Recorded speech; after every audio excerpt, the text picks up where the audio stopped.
see that fatal fury from last night, but to try to erase that out of my eye sockets and brain, I decided to watch some more boxing today, even though I wasn't really planning on doing another live.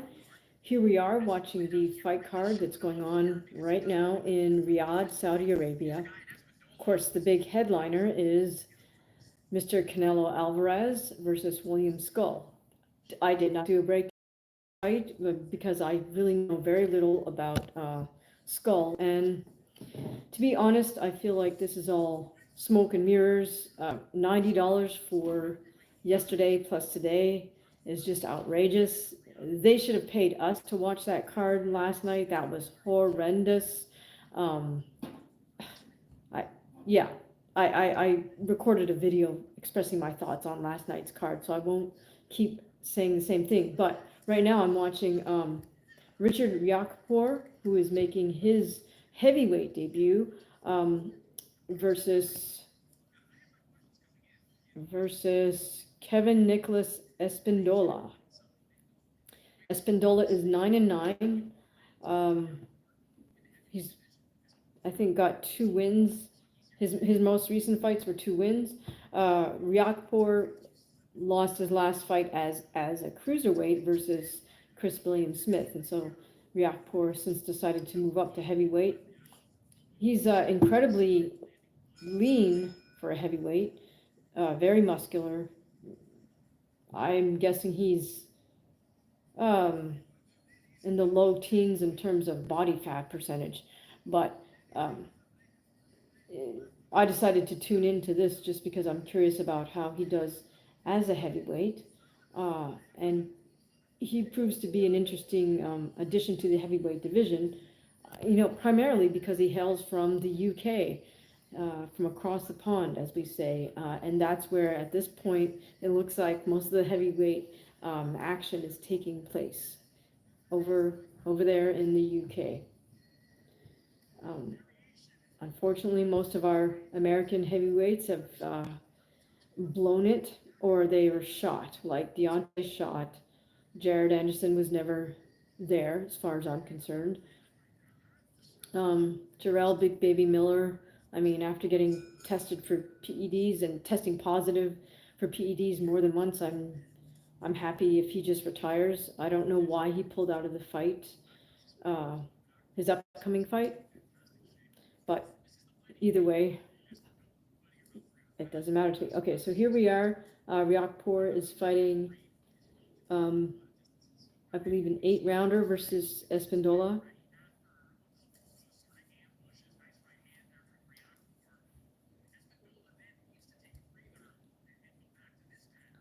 Riakporhe at the moment is making good use of his jab. Throwing multiple, nice single jab by Riakporhe knocks Espindola's head back. Espindola responding with heavy overhand rights and nice step-in jabs of his own. Not to fat shame Espindola, but he does look a little fluffy, as they say. If you're here joining us, we're watching live boxing taking place on the Canelo Skull undercard. Oh, nice move by Riakporhe. He just lined up a jab, left body shot, while Espindola had his back against the ropes. Now Riakporhe's back more or less center ring, but again he drives Espindola back towards the ropes. Shinobi, hi, how are you doing? I believe I might have seen you in some of the comments, but I'm from USA. Where are you from? Right, Espindola again puts himself with a double high guard against the ropes. Riakporhe moves in, but they clench up. Broken apart. Again, Espindola trying to work off the ropes. Riakporhe following Espindola as he moves around the ring a little bit. Hi, Bob. Good to see you, Bob. Here we have a potentially new heavyweight here in Richard Riakporhe. Moved up from cruiserweight after he lost to CBS. And he's taking on this fellow named Espindola, who's 9-9. Riakporhe's making his heavyweight debut tonight. Okay. All right. Thus far, Riakporhe is mostly throwing single jabs, as he just did, and Espindola's trying to be crafty and use his jab overhand right. And when Riakporhe takes a break. So there, Riakporhe just landed a nice overhand right, left body shot. Espindola works his way off the ropes with a hard overhand right, but then he backs up towards the ropes again. And Riakporhe goes for a right body shot. Oh, Espindola leaving his lead hand low for whatever reason and tries to come in with a 1-2, and that's the end of the round. Bob, if you haven't done so already, please do hit the subscribe and the notification bell so you can see when we drop some great new boxing content. Sean James, all right, thanks for coming back. Yeah, I wanted to unsee everything from Fatal Fury. I mean, we are the fatalities in that Fatal Fury, are we not? I feel like they should have paid us money to watch that. That was horrible. And there are no highlights, there's only lowlights. All right, here we go. They're showing the replay of the third round of Riakporhe versus Kevin Espindola, and they're showing us a nice jab right hand, straight right hand that Riakporhe won while Espindola had put himself against the ropes. I appreciate you, Sean. Good stuff. Thank you so much. I'm not sure what's going on right now. Espindola looks a little out of it. We are in the fourth round of this heavyweight debut for Richard Riakporhe, who's moving up from cruiserweight after losing to Chris Billy Smith. So, Bob, let us know what you think of all the terrific heavyweights that are hailing from the UK at the moment. Right, again, for whatever reason, Espindola puts himself in the corner with double high guard, and Riakporhe is just going to work with his nice single jabs. Oh, I see. So now Espindola, as Riakporhe throws a punch, Espindola like pivots, spins out of the corner. So this is basically a veteran tactic on Espindola's part. Sean James saying that entire fight card was overhyped. That's for sure. That's a problem with social media fighters. Well, that's a problem with American boxing. Okay, again, Espindola with the jab to the body overhand right, and then he backs himself up against the ropes. That's kind of an indication of a fighter who knows they're out of shape and they don't want to expend any energy moving around the ring, so they just put themselves in a stationary spot and then hope to fight in spurts and hope to countershot. It takes a real veteran to be able to fight successfully off the ropes or out of a corner.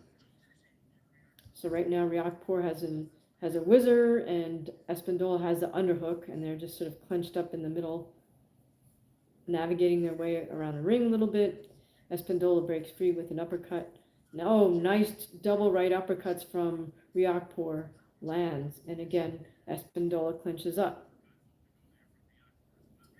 Sean, yeah, I mean, this is the undercard of the Canelo card. I don't know that I'm going to go straight through. I really don't think I can today, but I did want to. Oh, Riakporhe just dropped Espindola as Espindola was trying to fight off the ropes. I think he dropped him with the left body shot. Right now, Espindola is on one knee. He rises at the count of 8, I think. Clearly, this guy's a veteran, Espindola.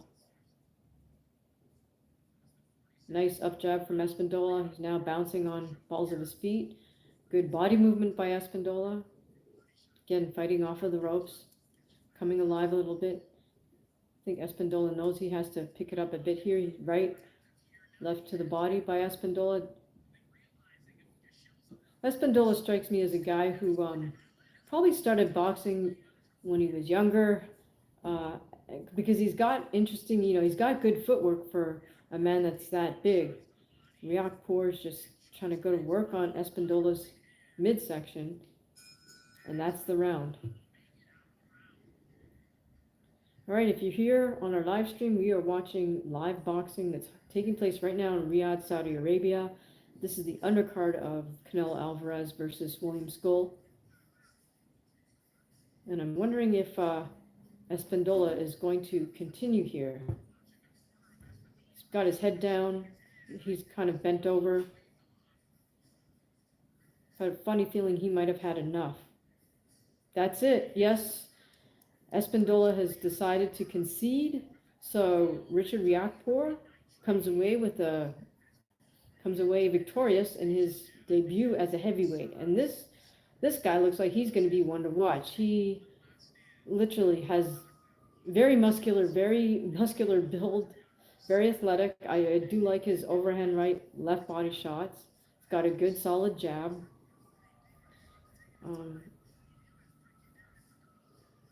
Throws good body shots. Now, I hate to say it, but he looks like one of these guys who in the gym just does their upper body workout. You know, they don't ever do a leg day. He's kind of got that. He's more muscular. He's more filled out than Deontay Wilder, but he has, and his legs aren't quite as toothpicky as Deontay Wilder, but he could do with some lower body development. Mainly because now he's at heavyweight. He doesn't have to make weight. He can afford to put on some muscle. The gluteus maximus and the legs are the biggest muscle groups, right? So, all right, Jesus Raves, good to see you. I don't know about that, buddy, but if you're trying to be insulting, this is not the place to do it. We're here to watch live boxing. Yes, Sean. Richard Riakporhe, he hails from the United Kingdom. I don't know what his ethnicity is.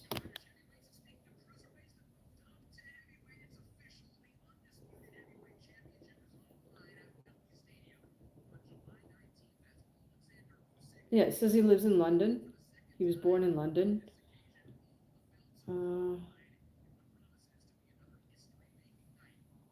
Ha ha ha ha. You're funny, Sean. I didn't know there was a curse. No, he did. He showed me that he has solid fundamentals.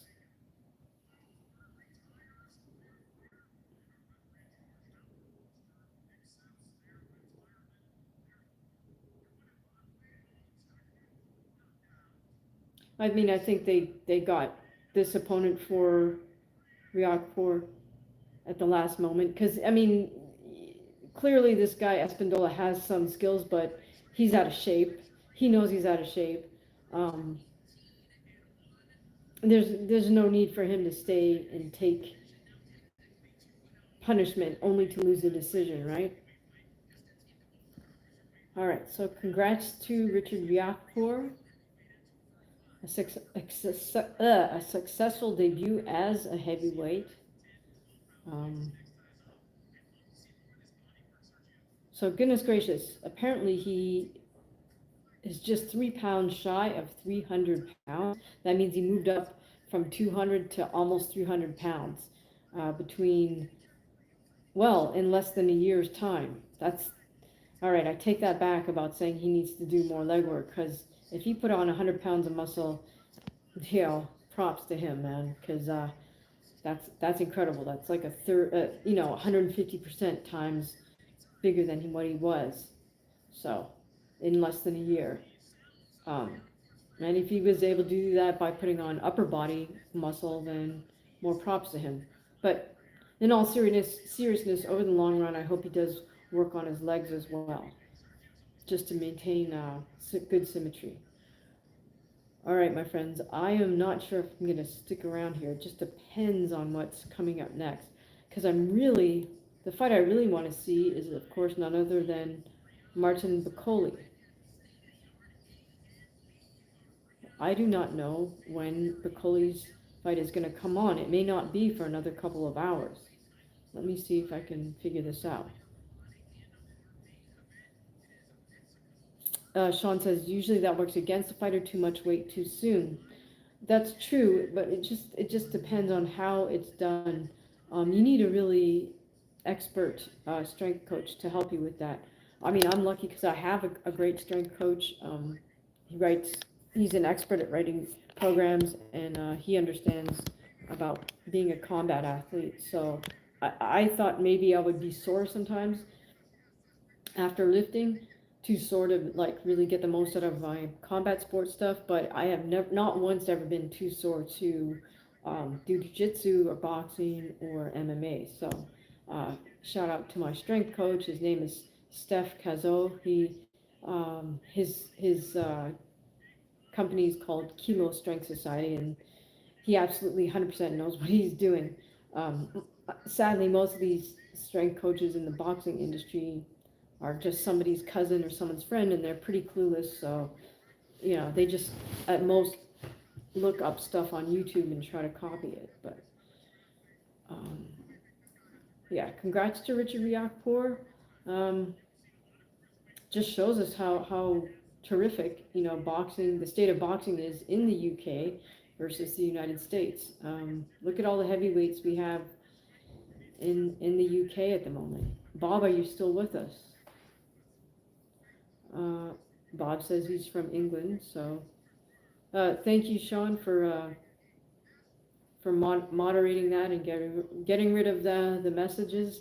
Right, if you're here on our live stream, please say hi so we know you're here. All right, there's a little break in the action. It's nice to see Danny Jacobs on camera. Hi, Exactamundo. Hi from England. Your fellow countryman Richard Riakpour made a successful debut at heavyweight. You may remember in his last fight he lost as a cruiserweight to Chris Billiam Smith, but he was able to stop his likely last-minute opponent named Kevin Espindola. Espindola decided he'd had enough after round 4, so the fight was called. I think it was the body shots because Espindola took a knee twice from Riakpour's left body shot. So as I was saying, it's nice to see Danny Jacobs as part of the commentary for DAZN here. Good for him. He's one of my favorite people in boxing. I've had the pleasure of meeting him in person or just knowing him as a fighter.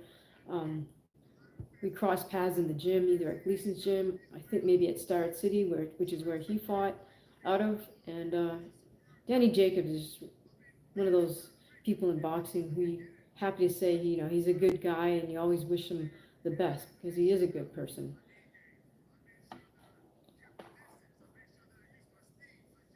All right, so perhaps Danny Jacobs is an appropriate person to be giving commentary on Canelo Alvarez since he faced him in the ring. Sean says, I'm 34. Is it too late for me to start boxing? I really think I can do it if I get help with getting in shape. You can start training for sure. As far as actually competing, you could probably compete in, I think they have now what they call masters divisions as amateur. So you could start there and see if you want to compete. If you just want to get in shape, sure, you can start. It's a great way to get in shape. All right, guys, I apologize because I don't really know what the bout order is for this card, and it's not in order on BoxRec. I also don't know if they're going to split this up to sort of prelims, and then they're going to start trying to charge money for the Saul Alvarez, Badu Jack, Jaime Munguia, and Martin Bakole fights. Those are all 12 rounders. So out of the prelims, it looks like there's one more fight of Brian Leon versus Aaron Roca Guerrero, 6-rounder. Oh yeah, okay, that's coming up next. Leon Guerrero. It's scheduled for 6.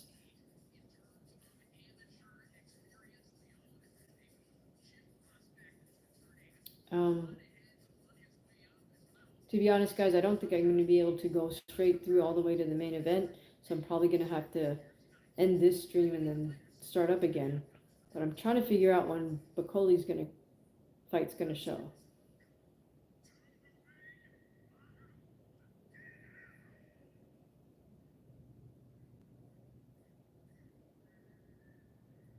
All right, one moment. I'm going to step away. Um, be right back. All right, yeah, I'm just going to step away. I'm not going to end this stream. I'm just stepping away to get something to drink. And I'll be right back in a moment.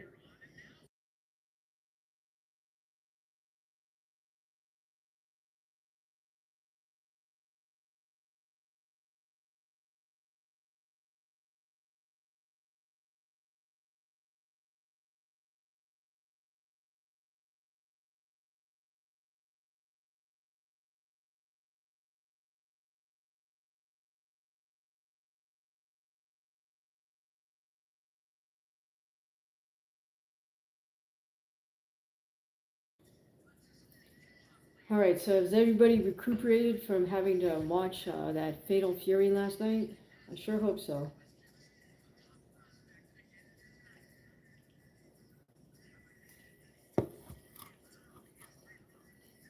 To be honest, the main reason I'm even tuning into this card is really not for Canelo. It's more for Martin Piccoli, because I'm hoping he puts on a good performance. Now he weighed in at 300 pounds practically. Sean says Turkey's about to quit boxing. You think? I don't know. I mean, I think it's not his fault those guys stunk the place out last night.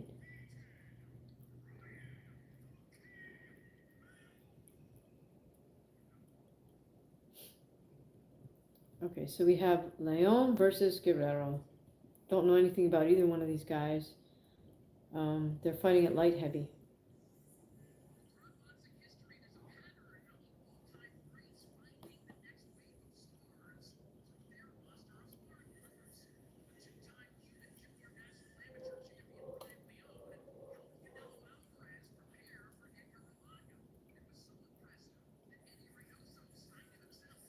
All right, so it looks like Brian Leon is Cuban.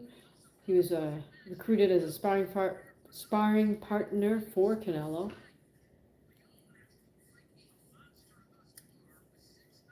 So let's see if he has some of that Cuban style in the ring.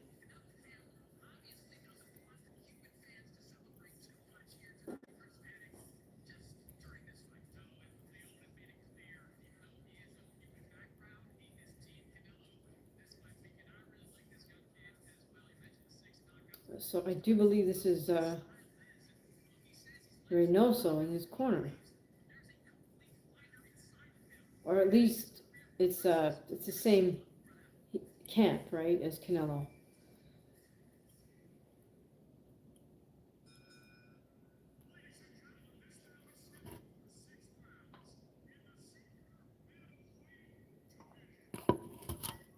All right, I apologize. They're actually fighting in super middleweight, so 168. On BoxRec, they listed it as light heavyweight, but in any case. All right, welcome everybody. Say hi, let us know you're here. Welcome to our live stream. I'm D Hamaguchi. We're watching boxing live in Saudi Arabia. This is a 6-round super middleweight super middleweight fight between Brian Leon and Aaron Guerrero. 168 pounds. Honestly, don't know anything about either fighter except that Leon is fighting out of Canelo's camp.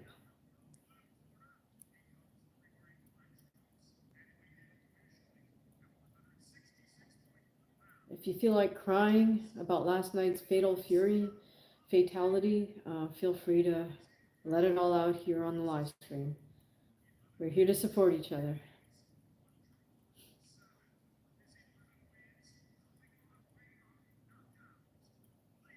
All right.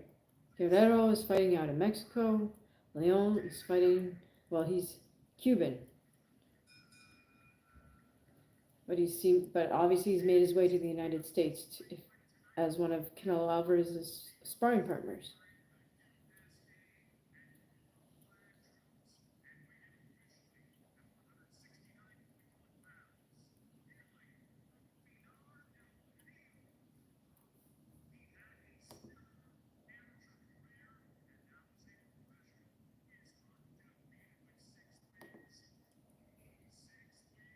So this is Leon's 7th pro fight.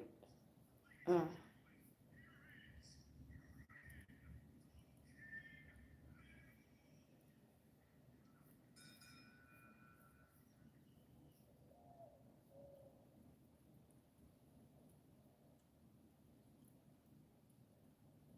Hey Carlos, what's up? We're watching the boxing card in Riyadh, Saudi Arabia. This is the undercard of Canelo Alvarez.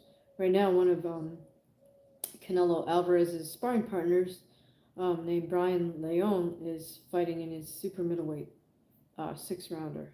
This is only his 7th uh, pro fight.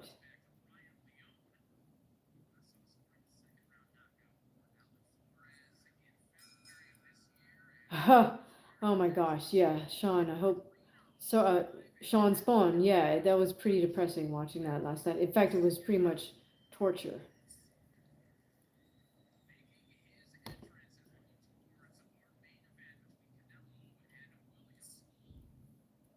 Oh, this is funny. On the live stream, they're cutting to, they're giving more screenplay to Turkey Al Sheikh entering the venue and greeting his buddies than they are to the actual fight happening right now.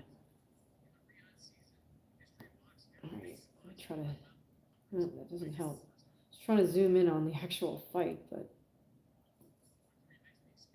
okay, Leon and Guerrero are both fighting under orthodox stance.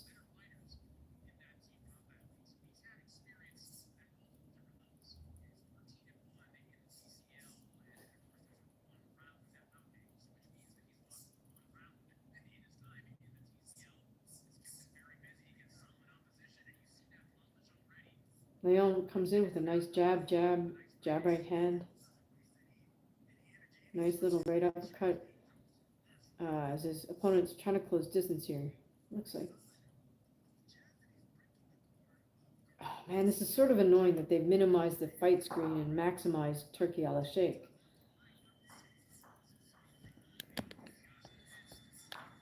Yeah, Carlos, the card started already. It's a long card. Like I was saying, I don't know that if I'm going to go straight through. Probably not. Probably take a break, but. All right, auditing London and the world. How are you? Thank you. Welcome to our boxing live stream, watch along live stream. Right, Carlos, or sorry, Brian Leon is Canelo's sparring partner, super middleweight, throwing nice power jabs. His opponent's kind of rushing in a little bit to try to counter. Okay, now we can see the boxing full screen. Oh, nice. Left hook, right hand, left uppercut from Leon. Guerrero comes back with a jab, jab, right hand.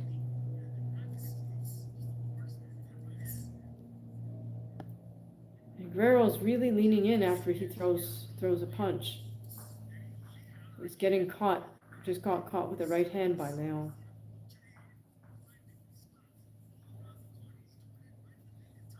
Leon fighting out of a semi-shell guard. Guerrero clinching when he gets on the inside, but he gets caught by Leon as they break out of the clinch. One thing Leon's doing that I don't think is great is he kind of celebrates his right hand after he throws it.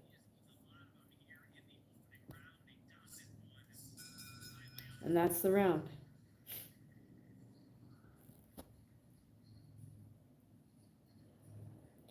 All right, guys, we are watching the undercard of Canelo Alvarez. This is the card in Riyadh, Saudi Arabia. Right now we have Canelo's sparring partner, Brian Leon, fighting Guerrero.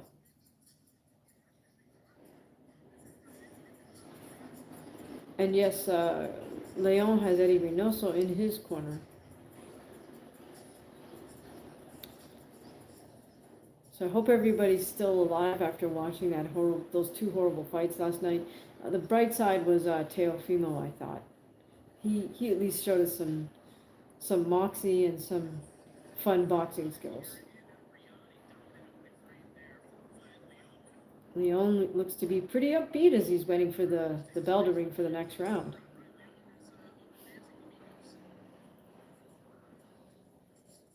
Here we go, round 2 underway. Right away, Guerrero steps to Leon, Jab, jab, right hand. Leon landing nice jabs.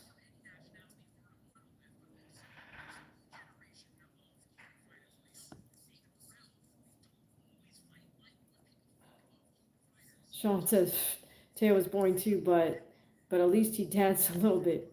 That's fine. Yeah. Well, he wasn't as boring as Devin and as horrendous as Ryan, at least. All right. Leon is just looking much sharper than Guerrero. Guerrero's getting caught as he moves away from Leon.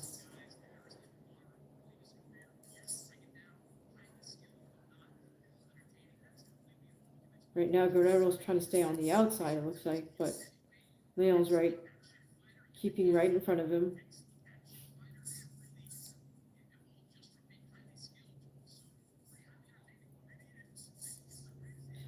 I'm a little surprised because Leon's a little bit flat-footed for what I'd expect from a Cuban fighter, but I don't know what his background was as a Cuban amateur. Just because he's from Cuba doesn't necessarily mean like he was on the Cuban national team or anything. But I'll have to do a little more research on him if that warrants it. Nice little right uppercut from Leon. That's an advanced punch to be able to throw successfully, certainly in an actual fight.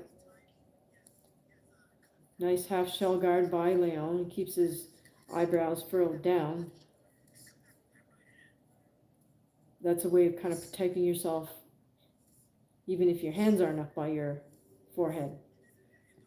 Sean Spawn says, did I see the video of Ryan crying in his truck after the loss? I really think something is deeper there. I heard many things.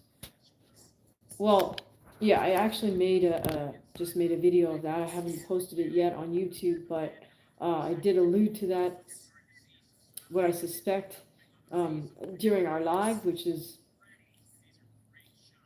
there's either some gaps in his training in the gym, or there was things he was doing outside of the gym that he shouldn't have been doing. He also said in the post-fight that he felt a little bit off even during camp. He said he told Derek that, but they were never able to figure it out. So I don't know what that means. The thing was, he didn't look as distraught as I would have expected. He didn't appear to be as distraught in the post-fight interview and at the press conference. He was just like, well, it just wasn't my night. He was great, Rolly was great, this and that. But I mean, he put on such a horrible, horrible performance. He should have been absolutely devastated and apologetic, Hey, by the way, you guys, who is that weird-looking dude that wears the sunglasses and the hat that's right now being shown next to Turkey? And he was the guy that was always holding the belt between the two fighters after they weighed in and they were facing off. A short little dude that always wears a hat and sunglasses. Who the heck is he? Obviously, he's somebody with clout because he's sitting right next to Turkey at ringside, but anyways. Sean Spawn says he destroyed his body and mind with drugs and gambling. I mean, nothing surprises me anymore, but that would be a huge shame if it is in fact true. Oh, Guerrero opens up with the lead hook right hand and gets caught.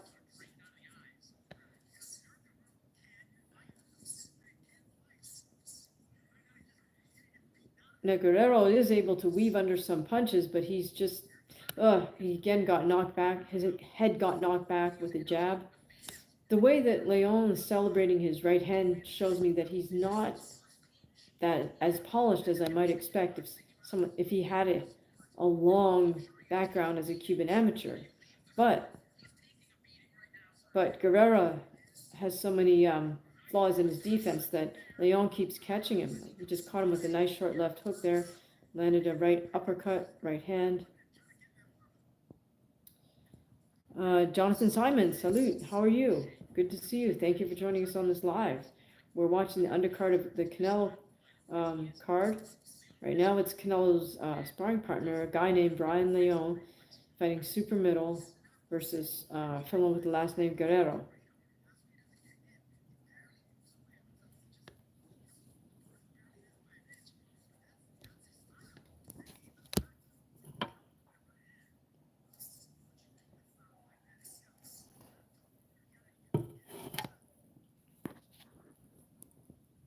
All right, got a little low on my stream, guys. This seems to happen with the DAZN.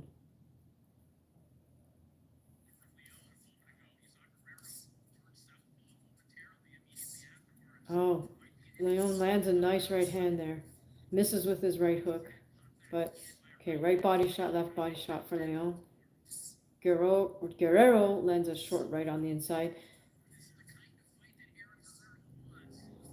Guerrero looks like he wants to be right up and close, but he keeps getting caught at mid-range. His head keeps getting knocked back by Brian Leon. Leon is having a fair amount of success just throwing single jabs. We are almost at the end of the third of 6 rounds. Thus far, it's a clean sweep for Brian Leon. Double jab, misses with a right hook and a left hook. Guerrero comes back with 3 punches, lands a short left hook. Jonathan says Turkey is busy man, good for boxing. Yeah. Yes, he's definitely good for boxing. Sadly, the 2 Americans stunk the joint out last night. I don't know if they just got paid so much that they don't care, or I don't, I can't have no explanation really. But that really sucked for us true boxing fans, I felt. Oh, sorry about that. Just trying to fix this phone in place. Hey Nathan, how are you? Thank you for joining us from Birmingham. I had a music teacher from Birmingham. I'm hoping you're having a blessed day too, Nathan. I appreciate that. Thank you for that. We're watching the undercard of Canelo Alvarez's fight. This is Canelo's sparring partner, Brian Leon, fighting as a super middleweight versus a fellow named Guerrero. Right now, it's a clean sweep for Leon. He's winning all rounds. We are in the 4th of 6. A couple of short right hooks land for Leon. It's back to the jab, as they say. Tries to hook off the jab, but misses. So Guerrero is getting a little savvy to Leon's combinations. He's able to weave under the second and third punch. Comes back with some nice stiff jabs of his own. But his defensive skills are a little bit too flawed, and he gets dropped right on his seat of his pants and falls backwards. He's up at 8. Turns and faces the ref. Ref asks him to raise his hands, and we got a minute 44 to go here in the 4th of 6 rounds. Looks like Leon has got a read on him now. Thank you so much, Sean James. Really appreciate it.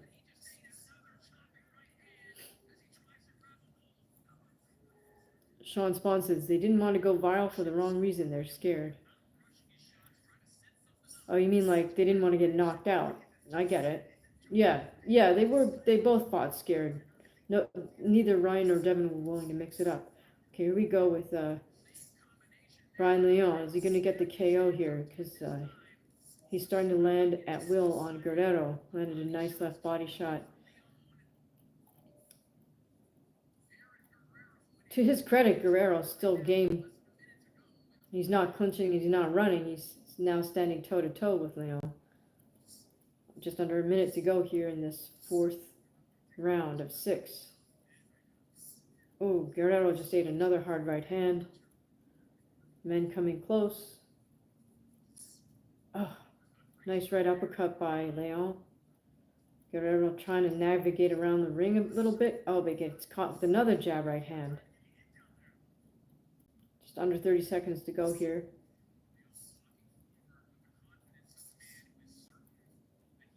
Leon gets a left hook, short left hook. Guerrero's being cute and kind of switching stance a little bit.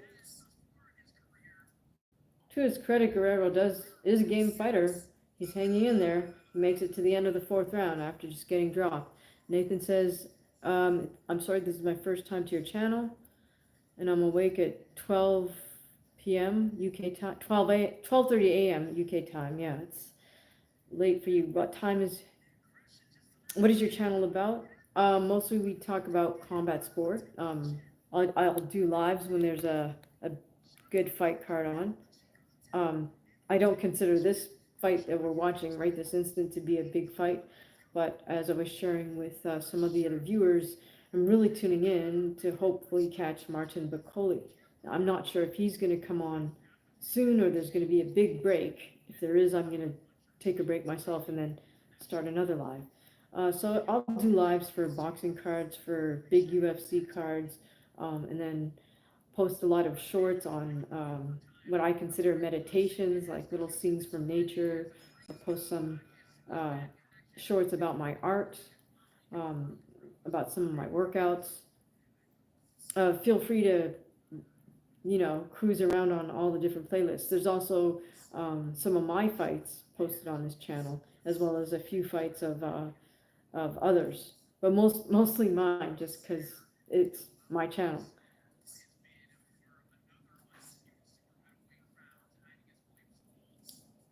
Mostly our chats are about the boxing or MMA fights that are happening, but we'll intersperse that with other topics during lulls in the action. All right, here we go, the fifth of 6 rounds.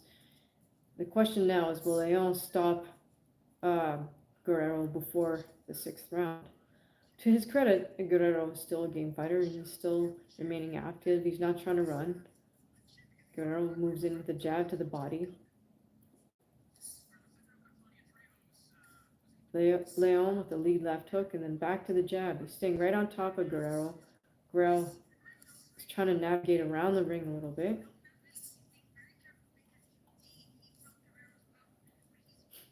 Guerrero with a nice short right uppercut, or left uppercut rather.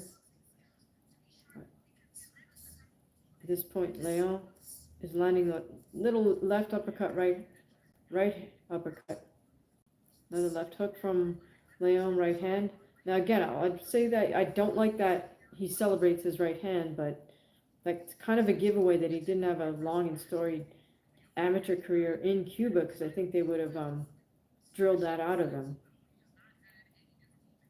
And he's also somewhat flat-footed for what I'd expect from Cuban fighters. So he may have come into the boxing game kind of late, and I don't think he was on the Cuban national team just because his skill set does not look that polished.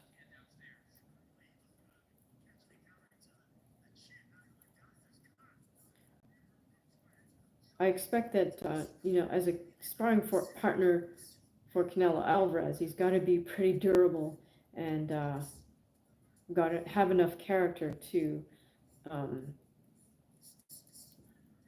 be able to maintain doing rounds with Canelo Alvarez. Right, Leon with a series of 3 short hooks up close. 3 short hooks to the head of Guerrero.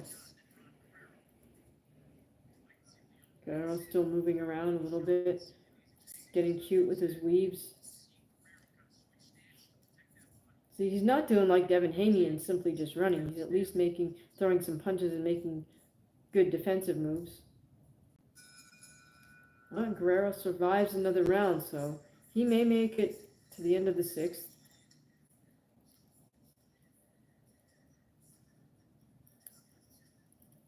If you haven't said hi yet, please say hi and let us know who's here. We are watching live boxing. We're watching the Canelo undercard. Right now, it's Canelo's sparring partner, a fellow named Brian Leon. He's in the ring fighting a 6-rounder as a super middleweight versus a fellow named Guerrero. Nathan, please make sure you hit the subscribe and the bell so you know when we post content. Anthony says, best wishes, people. Canelo Saul, victory by round 8. Just passing through. Good night. Okay, cool. Thanks, Anthony. Thanks for dropping by. All right. Here we go with the 6th and final round between Canelo Alvarez's sparring partner, Brian Leon, and his opponent, Guerrero.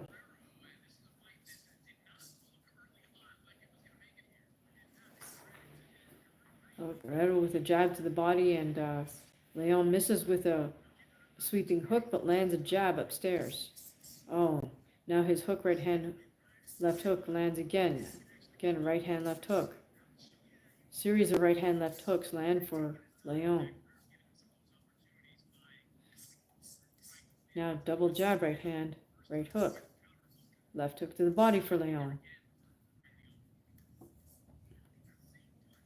To his credit, Guerrero continues to fight back. He's trying to land that overhand right. But in his aggression, he might leave himself open and get that big KO. Or get KO'd, rather.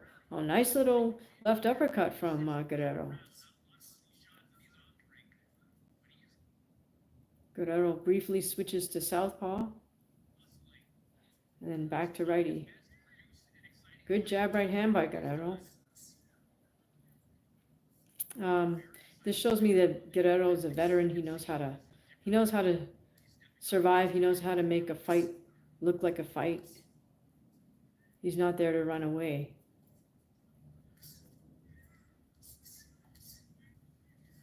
Again, a nice right hand, left hook lands for Leon. Nice tight right uppercut lands for Leon. Guerrero with his own little uppercut. Nice upper body movement by Guerrero. But Leon catches him with short right hook, left hook to the head. They're fighting in pretty close right now. This is clearly a clean sweep for Leon. Oh, very tricky. Right uppercut, right hand by Leon. Lands a 3-punch combination. We have less than a minute to go here. So while Leon may not knock out Guerrero, he has dominated all 6 rounds.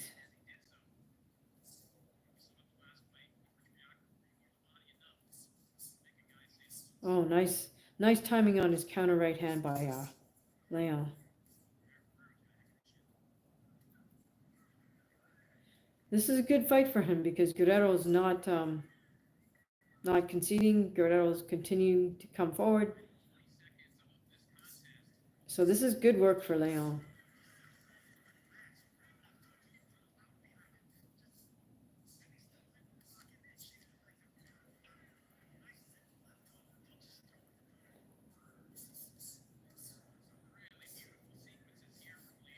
Nice combination by Leon. And we finished 6 rounds. Guerrero makes it to the sixth round. Sean James, KO needed? Well, no KO. I mean, Guerrero would have needed a KO if he wanted to win that, but he wasn't going to get it.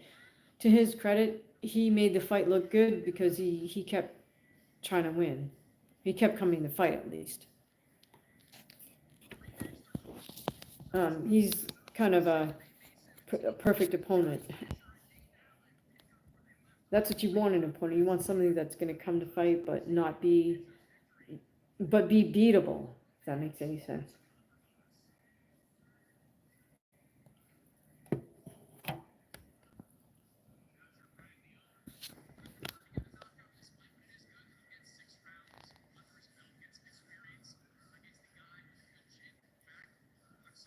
Oh, that's funny. They're doing a survey of asking us who we think won, and it's like, really? This should be 60-53, if I'm not mistaken.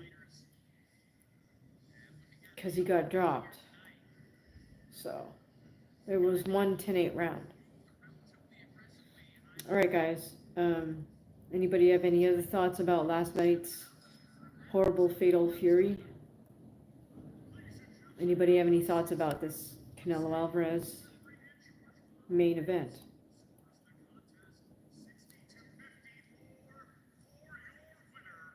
Oh, yeah. Okay, well, 60-54. Not surprising.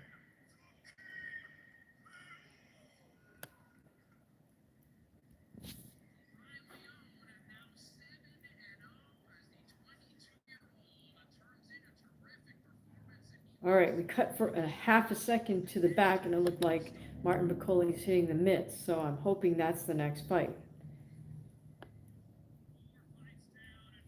Welcome to our live stream. I'm D. Hamaguchi. I am a pro fighter. Yep, here we go. Bakoli and Igjagba both hitting the mitts. Bakoli just doing a whole bunch of uppercuts. And I hope, yes, it looks like Bakoli Igjagba is up next. So if you can, guys, you want to grab a live stream for this. Um, I've really become a Martin Bakoli fan. Thank you to one of our viewers who brought him to my attention. I think it was last year. They just asked me what I thought of Martin Bakoli, and this was before I had him ranked in the top 10. So when I checked him out, I thought, oh yeah, this guy is a live heavyweight. Very interesting. And sure enough, he had a few. Well, I guess his breakout performance was demolishing Jared Anderson. I think he dropped him like what 4 or 5 times in that fight. But I was never a Jared Anderson fan, so I was really happy to see Bakoli kind of give us every reason to take Anderson out of the rankings completely. Sean Spawn says, I don't know Bakoli, I'll search him later. Yeah, he's well, check out his fight versus Jared Anderson. That will give you an idea. He's heavy-handed, and everyone thought that Anderson would use these superior boxing skills to outmaneuver him, but that was not the case at all. Um, Jared was completely overpowered and outmaneuvered himself. So, yeah, Jared never really got going in that fight. Um, so right now we're on commercial break. I don't know what the heck. Canelo was in some kind of ad. I don't know if that was for an energy drink or what. Hopefully it's not for beer or something. But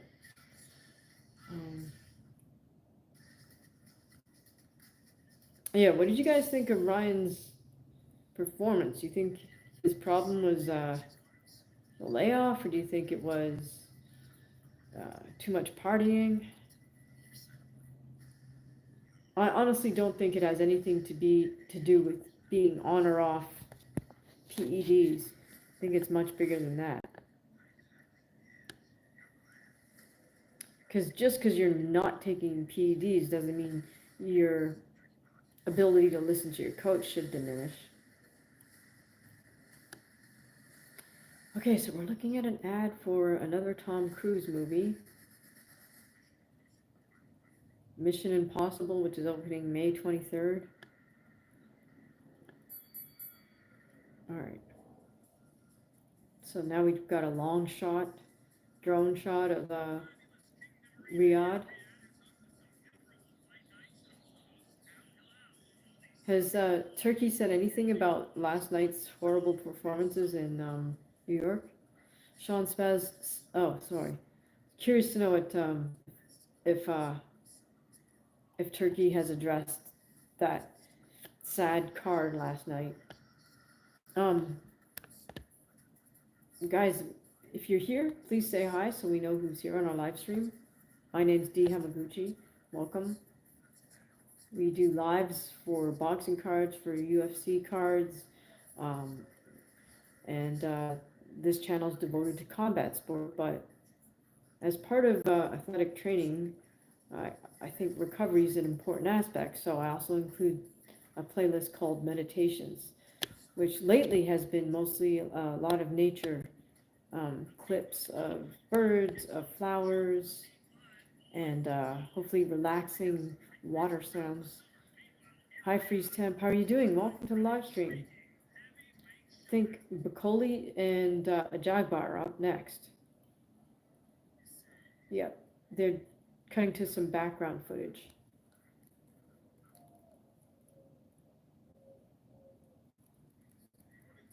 Sean Spawn says Garcia is finished. Too many people close to him exposed his issues. Interesting. Eddie Hearn knows, but he doesn't want to say it.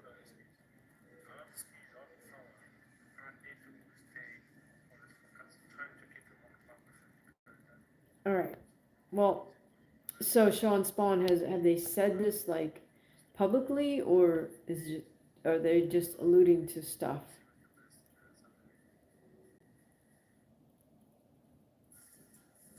Okay, so up next, Ajagba versus Martin Bacoli.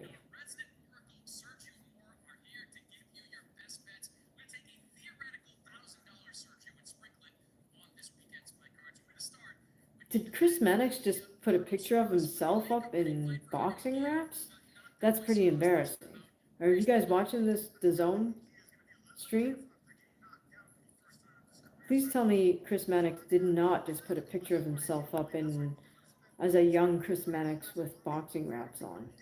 That's super embarrassing. I mean, if you've never been a fighter, you shouldn't do stuff like that, especially when you've got actual world-class pro fighters who are also commenting on this, like Sergio Mora, whom he's standing right next to, like Danny Jacobs, who's also doing commentary for DAZN.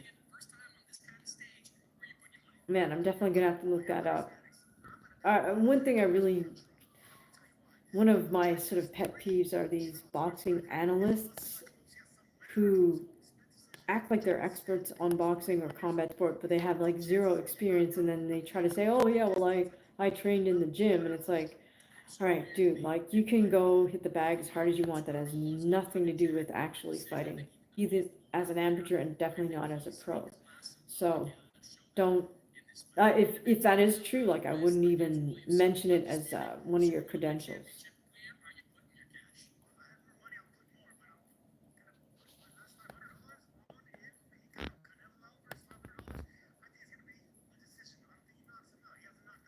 This is interesting to me that I guess since DraftKings is one of their sponsors, they actually talk about who they're betting on.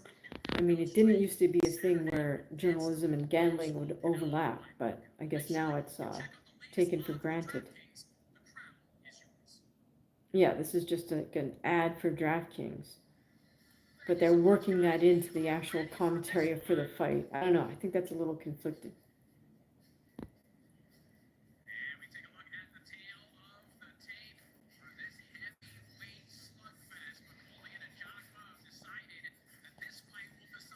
Who do you guys pick in this fight? I'm gonna go with Bacoli.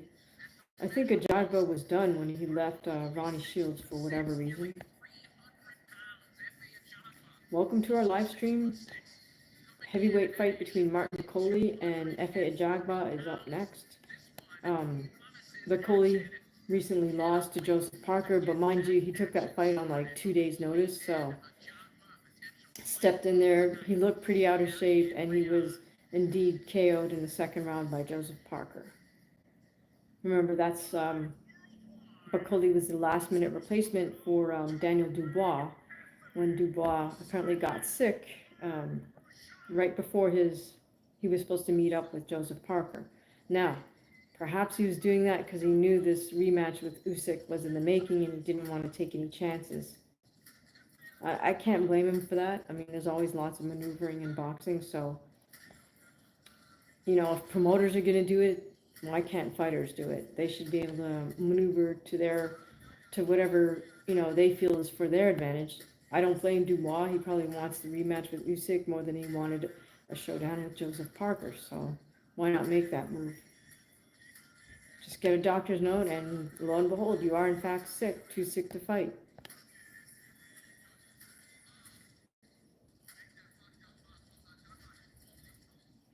All right, Efe Ajagba is walking out to some rapper that I don't recognize. Not like I would recognize too many rappers these days.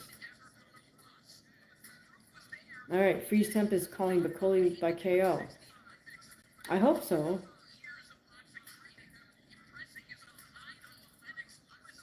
What do you guys think of fighters doing walkouts by themselves now and just meeting their corner in the ring? I find that really weird myself. I wouldn't I want to walk out with my corner. It's like you're going to war and you want your army with you. You don't walk out by yourself and then meet your army on the battlefield.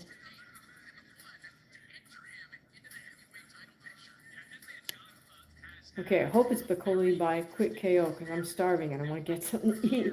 I don't know about you guys. It's almost 5 p.m. here. I know it's like after midnight in the UK, so I really appreciate any of you guys from England or Great Britain who are watching right now. Thank you for tuning in.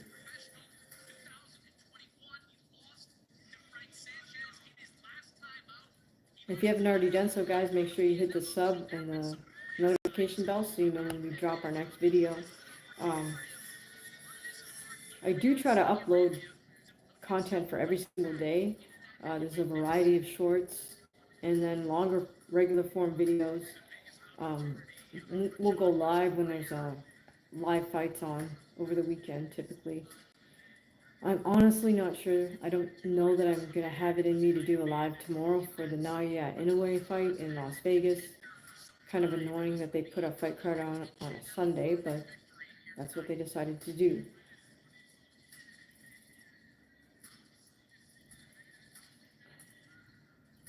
All right, F.A. Jagua is now in the ring. He's sidestepping around the perimeter of the ring. And next, we await Martin Bacoli's entrance.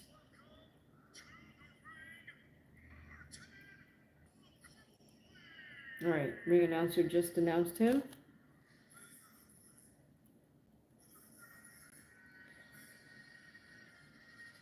Okay, here comes Martin Bacoli. Oh, how nice. He has a tribute to George Foreman on his t-shirt. It's like a black t-shirt with different portraits of George Foreman throughout his career, you know. Oh, that's really sweet.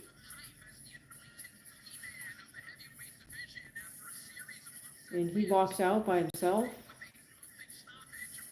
What does it say on his hat? Jesus. I can't quite make it out.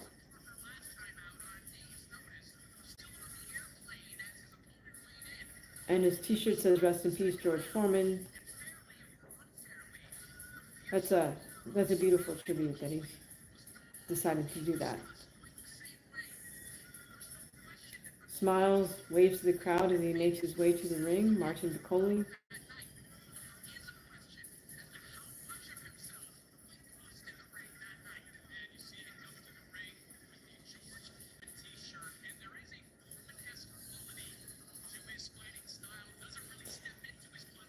Yeah, I did make that tribute to George Foreman in my top 10 heavyweight rankings.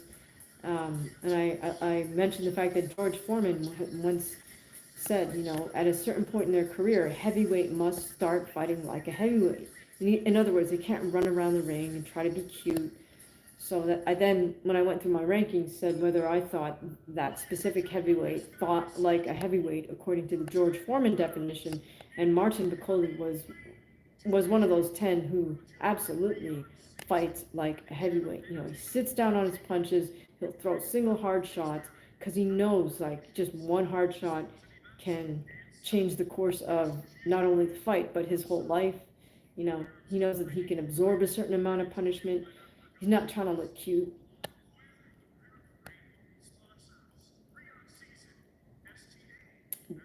Devil Solution is saying who's fighting tonight. Canelo Alvarez is fighting in the main event. Right now we're watching the live 12-rounder between Martin Bacoli and Afe Ajagba, two other heavyweights.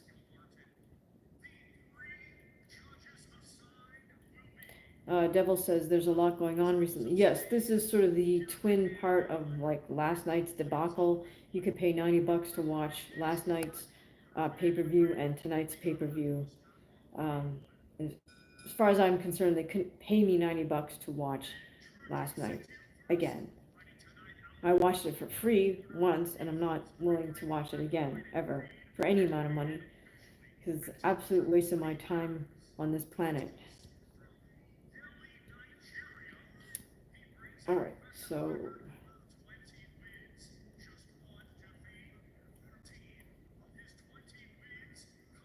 Carl says, Yeah, it seems they would love money, or they would owe money, rather. Yeah, they should pay everybody who had to suffer through that, right, Carlos? I wish I could unsee it all and erase it all from my memory banks.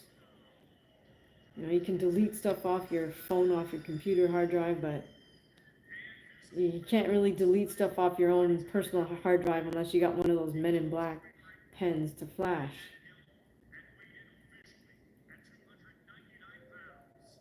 I think it's hilarious that they weighed Martin Piccoli in at 299 pounds. They just rounded up to 300 for goodness sake. All right. Martin is 21-2. Remember, one of those losses was that short notice fight he took versus Joseph Parker. F.A. Jagba is 20-1.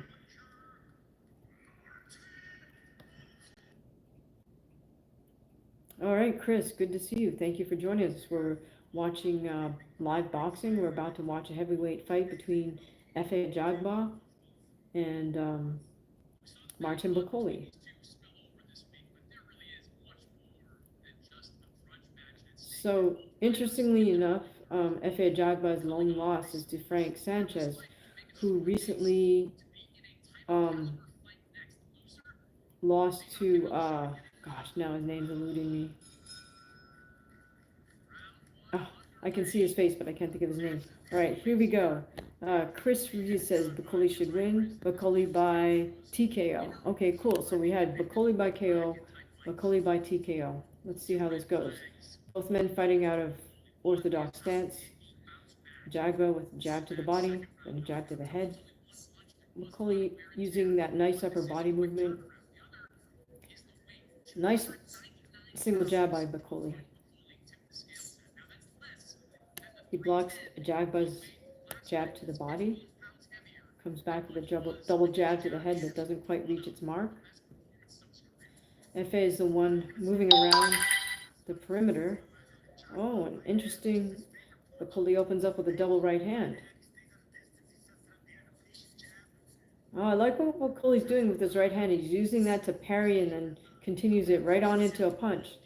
F.A. with a 1-2, but he looks like he could get caught there with a short left hook after his 1-2. Double jab from Bakoli. F.A. still trying to move around the ring in a clockwise direction. F.A. again with a jab to the body. Probably a smart move by him. F.A. is now fighting with his lead hand low, which I don't think is a smart move by him. Bakoli got that jab hand at shoulder height. Throws out some double jabs.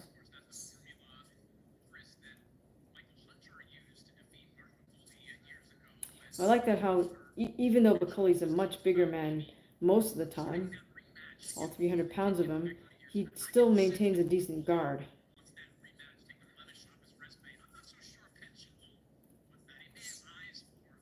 A Jagba with a jab to the body. And a Jagba still moving around the ring clockwise. Martin misses with a right hand. Martin with a jab to the body doesn't quite connect. Puts a few jabs together, doesn't quite get there.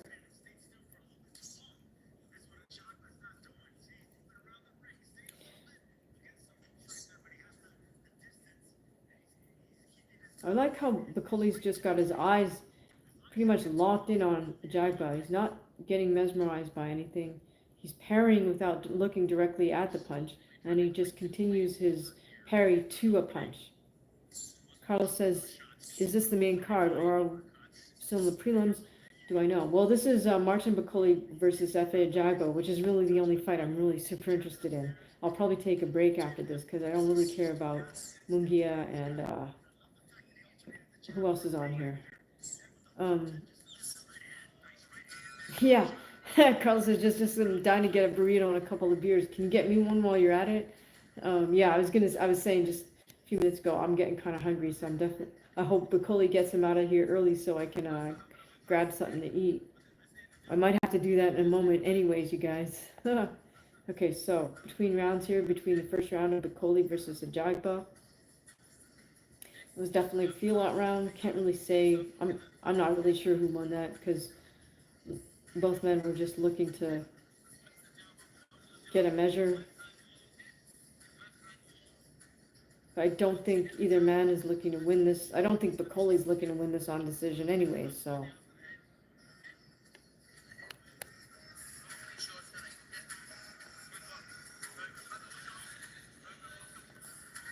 Okay, so I like that Bacoli has a trainer who is older than him.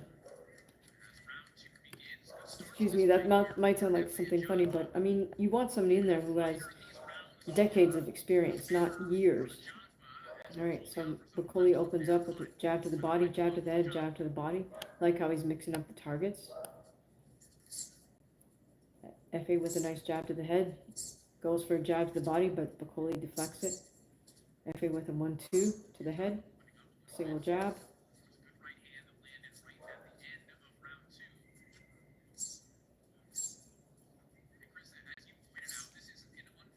Looks like Bacoli's starting to get a read on FA's jab because he's able to bob and slip just like that.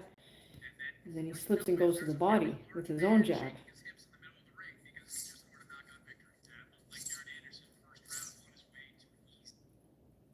Men are still in the exchange jabs mode at the moment.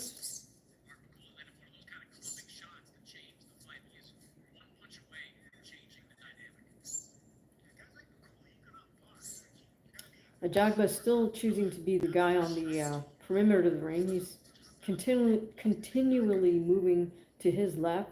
Every now and again, he cuts back to his right for a moment. He starts to move again to his left. Got under 2 minutes to go here.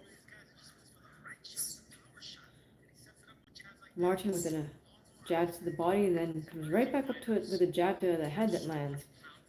Now, look at the variety of jabs that Martin throws. He just threw another like triple jabs, then went down to a hard power jab to the body, which landed. Ajagba, on the other hand, is basically just throwing a jab to the head, the same type of jab to the head and the same type of jab to the body. I think Ajagba really needs to figure out how to use a variety of jabs, mix it up a little bit, throw more feints. He narrowly avoided getting hit by Bacoli's jab right hand right there. Thank you so much, Carlos. That's so kind of you. I really appreciate it. Thank you for the super chat. That's so kind. Whoops. Ah, darn. Thank you so much, Carlos. I really appreciate that. So kind of you. Oh, sorry. I deleted your message by mistake, but I wasn't trying to. Sorry about that. I'm still getting used to doing this. Thank you, Sean. Really appreciate it, you guys. Carlos, I apologize for deleting your message. That's like totally my bad. I'm like, I'll figure it out one day. So I'm still learning a lot about how to do stuff, particularly on these lives, just because you don't know how to do stuff on a live till you're actually on a live. All right, one more time, guys. Who's the dude sitting next to Eddie Hearn? Dude with he always wears his sunglasses. He's got a hat on, and he's holding up the belts at the weigh-ins. You know, when the guys were doing the face-off. All right, there we see. I know who that is. That's Frank Warren. I feel that British boxing has really taken over in terms of actually being able to put on fights. Americans were just, I don't know, we're far too caught up with whatever we're caught up with as opposed to actually fighting anymore. Oh, is that Bad Bunny? I don't know. That's kind of embarrassing if it is, but whatever. Okay, so here we go. Next round. Bacoli staying right on top of Ajagba as Ajagba continues to move to his left, and he just got caught with 2 power jabs by Bacoli.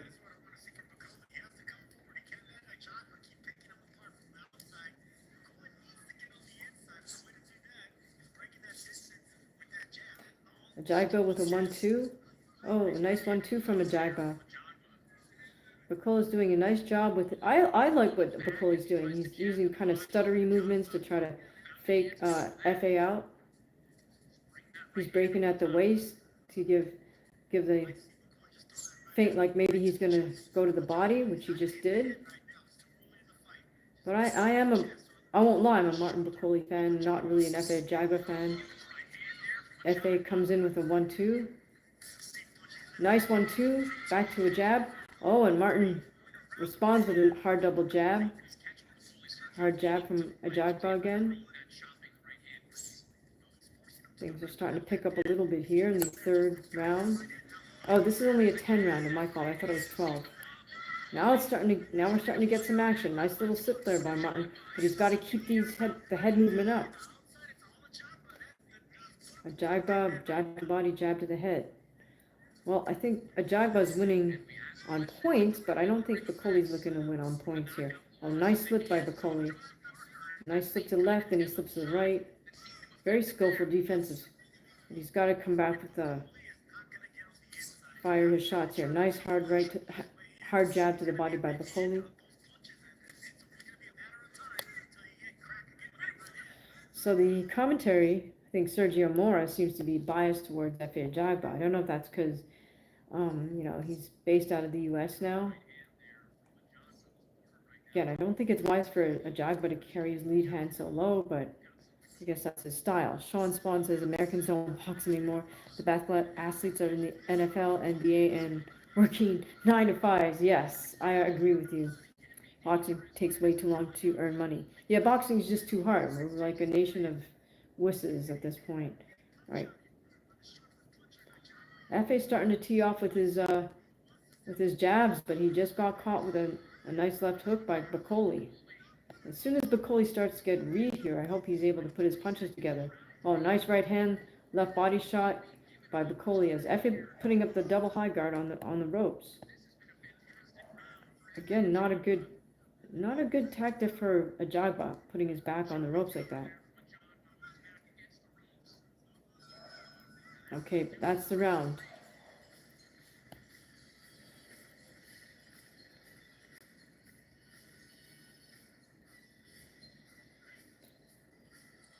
Trying to see who F.A. Ajagba's corner is.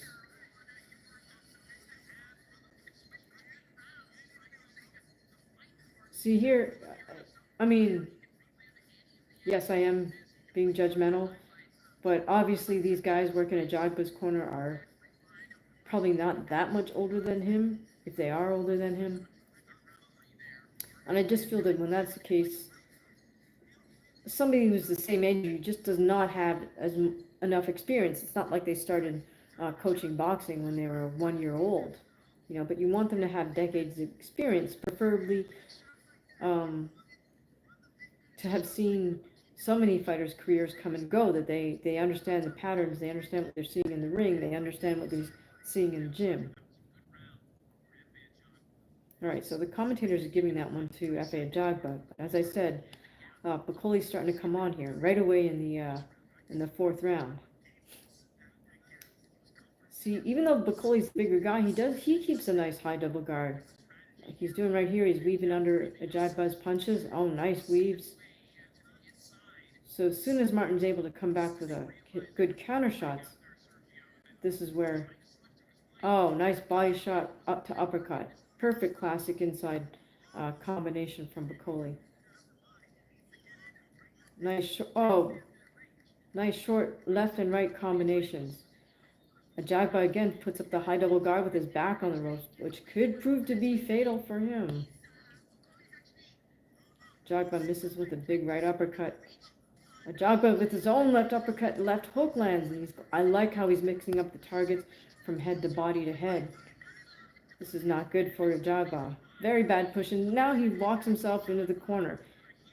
Makes no sense to me. Again, this is you got younger guys who are yes men in your corner. They're gonna let you do that kind of stuff in the gym during sparring. But if you know you're gonna be fighting a guy that's as big as Bakoli, you don't want to use this tactic of rope-a-dope. Ajagba is no Muhammad Ali, Sean James. All right, Ajagba with some light right hands. Nice 1-2 from Ajagba, but Martin's got a read on it. He's willing to eat those punches. Now the right tied up. Ajagba against the ropes. Martin just throwing touching punches. Ajagba is trying to come back with a hard right. Oh, left hook, left uppercut by Bacoli. Very advanced punch combination. Nice little short right uppercut by Bacoli. Ajagba back on the jab. Does well. As he throws a right hand, though, he gets countered with the left hook. Bacoli's now walking Ajagba down. Ajagba puts himself back on the ropes again. Oh, man. Martin just being patient and a nice series of right hands. Single right hands. Right hands to left uppercut. He's just putting those punches together. Ajagba's put himself in the corner.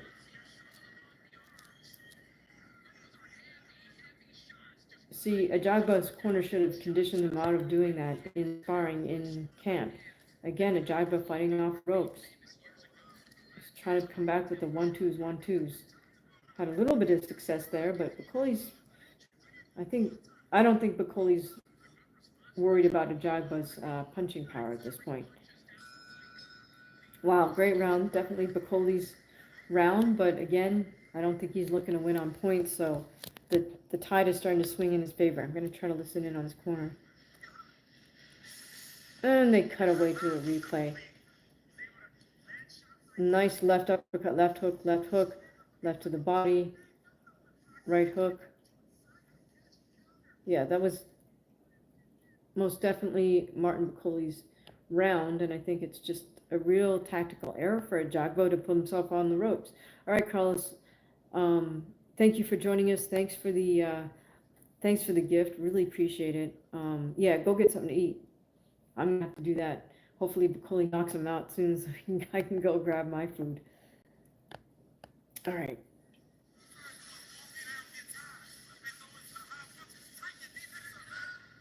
All right, Ajagba's corner with useless advice. Clearly they're American. They sound American. Tell him to tighten up his defense. They didn't tell him not to go on the ropes, though, unless I missed that. Thank you so much, Sean, for being such a wonderful moderator and host. All right, here we go. Martin just holding center ring. Ajagba comes with his lead hand low. Bad move. And jab to the body. Half-hearted up jab to the head. Jab to the body. Martin knows he can just walk him down now. So he's just keeping Ajagba in his sights as Ajagba tries to move around. Ajagba is a little bit flat-footed. Watch how he almost crosses his feet when he moves to his right. I was noting how Devin Haney was doing that yesterday as he's trying to cut to his right. He crosses his right foot behind his left foot. Big no-no in any fight game. Wrestling, judo, boxing. You don't want to ever cross your feet. Interesting. Now Bacoli's fighting with his lead hand low in a semi-shell kind of posture, and Bacoli's kind of using the ropes. That's hilarious. So he leaned against the ropes to come back with a hard counter right shot. Oh, nice double jab by Bacoli. So now he's using his long reach to his advantage. Just slip the jab by FA. Interesting. Now Bacoli's the one putting himself in line. Bacoli's almost backed himself up into corner. I guess he wants Ajagba to come to him so he can counter. Interesting tactic.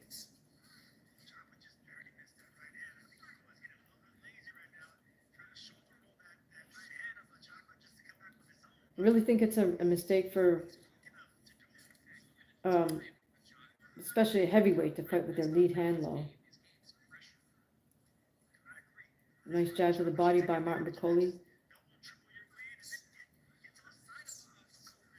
Now Bacoli's using the fadeaway kind of defense.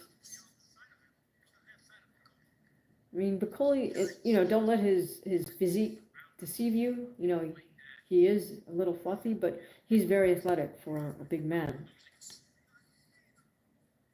FA with Lots of just, all the FA is doing right now is single jab, just like that. And then he's bringing his jab hand back low, so we got caught with a jab right there.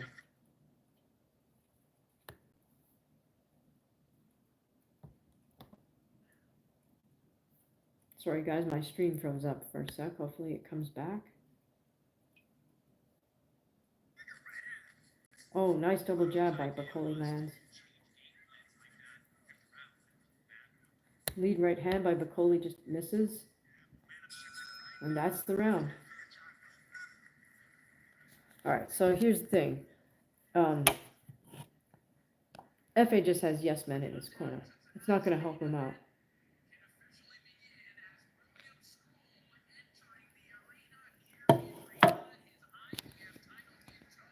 Do you guys know anything about William School?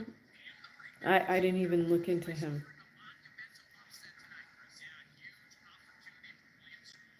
What does he have? The WBIBA? Something. He has the red belt, whichever one that is.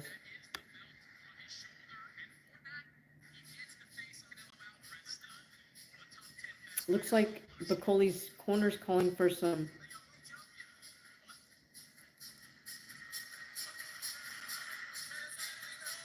Calling for uppercuts to the head, I think. Sean Spawn says he's a tall guy. Never heard of him. Yeah. I mean, the thing is, okay, here we go. F.A. Jagba starting to do the Devin Haney and move around, except he's moving to his right. And the ref kind of motions for him to get after it. No idea why Jagba's bouncing around like this. Doing his best impersonation of Devin Haney last night, except with his lead hand low. Trying to go for a 1-2 versus Bakoli. Bakoli with a jab to the body. Bakoli lands a jab to the head. Parries the jab to the body.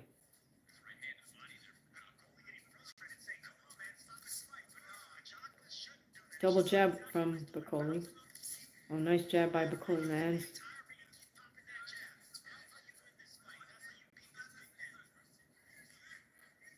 Oh, this is bad. Jagba just dancing around, trying to move laterally, just like the Devin performance last night. FA lands a 1-2. Bakoli with the high double, just holding center ring. Oh, nice double jab by Bakoli. 1-2 from Jagba. Yeah, the commentators are really biased towards Jagba and against Bakoli, but nice slip by Bakoli. Bakoli again, like I said, I appreciate the fact that he usually keeps up a nice, legit double guard. He's not fighting with his lead hand low. Because at this point, he's pursuing a Jagba. He's not trying to lure a Jagba in. Slips a nice jab. Want him to come back with a counter shot. Oh, nice jab. Jagba looks like he's bleeding from the nose area. It's either the nose or the lip. Can't really tell.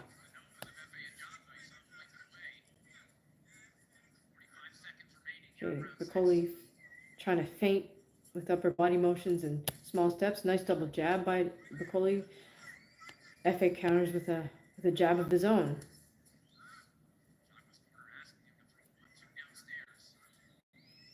Okay, this is the 8th round out of 10, so they've only got 2 rounds to get it done. I don't know that they're going to give a decision to Bakoli here, so he does need a stoppage. He needs to pick it up a little bit.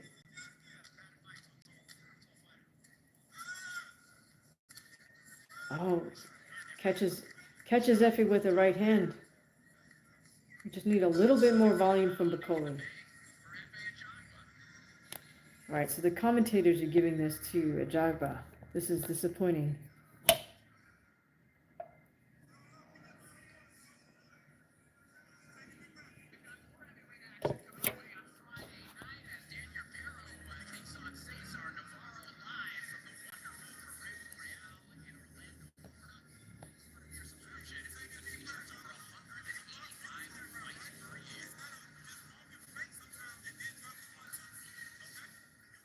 Alright, so FA Jagba's corner said faint sometimes and then drop the 1-2. Real genius there, right?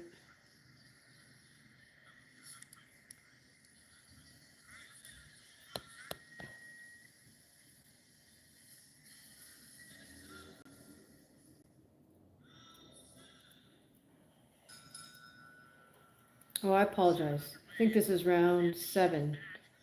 Round 7 to 10. Right.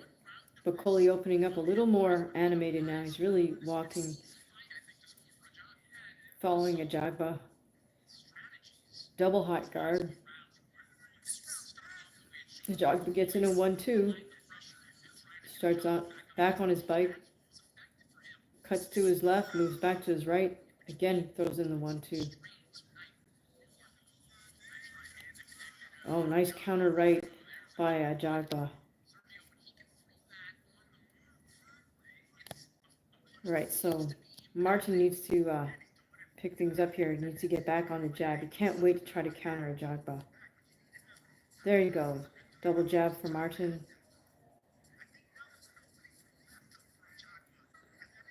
Double jab.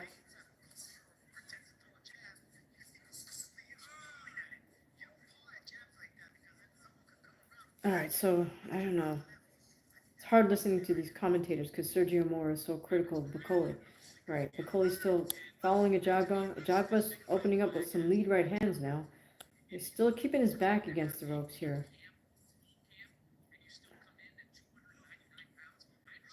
Now they're critical of Bacoli coming in at 299. Jagba continuing to move side to side around the perimeter. Bacoli connects with a couple of double jabs. Sean Spawn says, room temperature IQ. Are you measuring in Celsius or Fahrenheit? I'm assuming Celsius. Just kidding. All right, Suzerain, good. Thank you for joining us. All right, so Bacoli, in my opinion, should pick up the pace here a little bit. Here we go with the double jab from Bacoli. We got just under a minute to go here in the 7th round of 10. So hopefully Bacoli's in shape because he's going to need to pick up the pace. Oh, good jab right hand by Bacoli. No, Suzerain. Unfortunately, I think on points at this point, we got to give it to Jagba. But Bacoli's definitely had his moments. Okay, lead right hand from Bacoli. Nice jab by Bacoli. Jab to the body.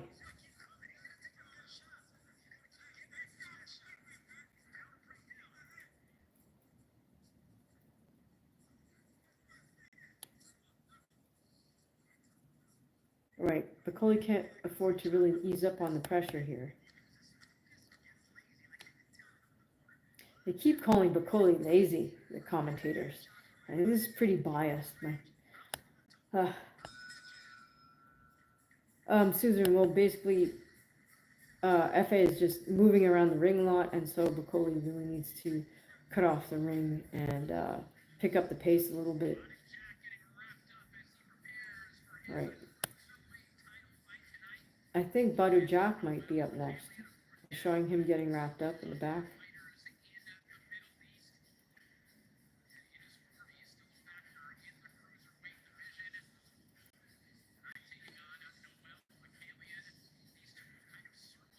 He's fighting Noel Michaelian, who I know nothing about.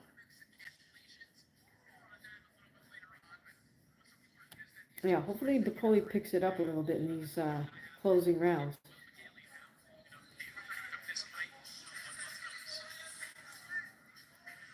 All right, here we go. 8th round out of 10. So Martin has 3 more rounds to get something done here. He needs something big to happen.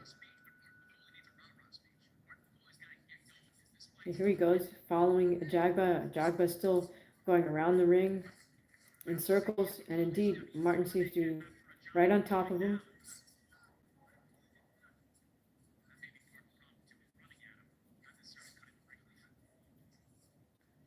Jagba sort of switching to southpaw stance a little bit as he moves sideways to going counterclockwise now.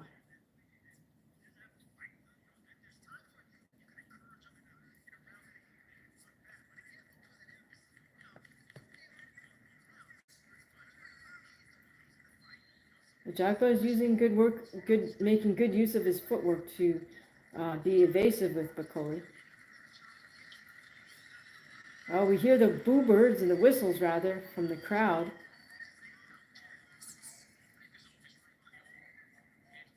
A couple of lead right hands from Ajagba. He's most definitely doing the Devin Haney, and Bakoli says to him, "You want to fight?"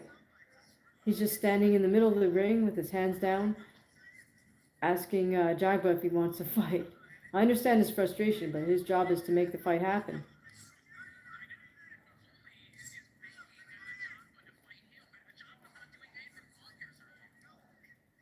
Oh man, Ajagba is just doing the Devin Haney.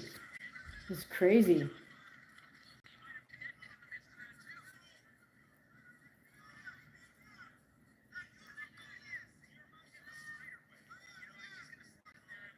Yep, Ajagba's doing the Devin Haney. He just got caught with a jab, knocked his head back.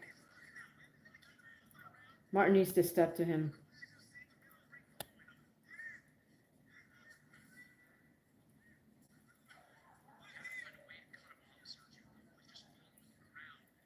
Ajagba is just looking to avoid fighting at this point. What will happen to Bakoli if he loses? I mean, I don't think it takes away for anything from Bakoli. Here we go. He's caught FA against the ropes, starting to open up. Lots of hard shots. This is just a bad tactic on Ajagba's part to put up the double high guard against the ropes with a guy that's 300 pounds.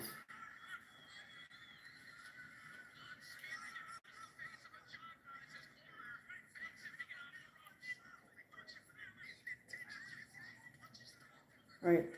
Bakoli should just really try to work FA's body as well at this point. FA manages to turn him around and put Martin with his back to the ropes.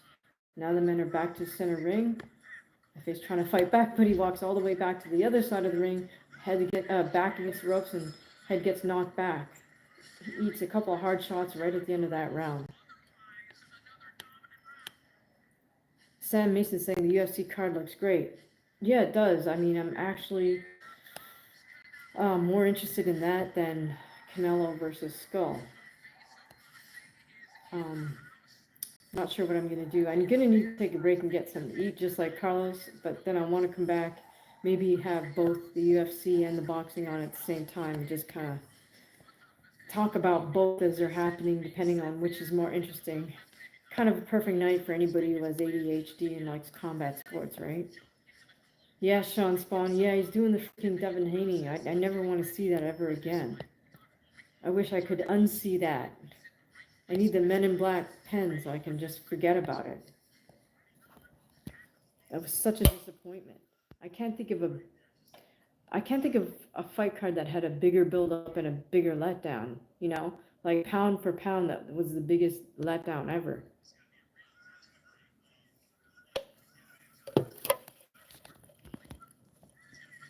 All right, here we go. We're in the 9th of 10 rounds. Bakoli has 2 rounds to get something to happen here. Suzerain said, "Am I excited for Rolly versus Haney?" No, I'm not. How could I be excited to ever watch Devin Haney? He's horrible.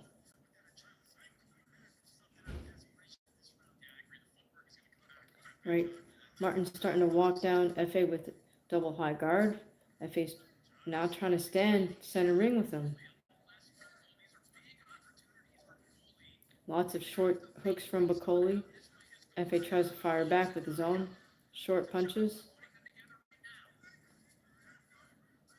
Problem for Bakoli is if FA clinches up like this, he's just eating up the clock, and Bakoli needs a KO at this point. Or TKO.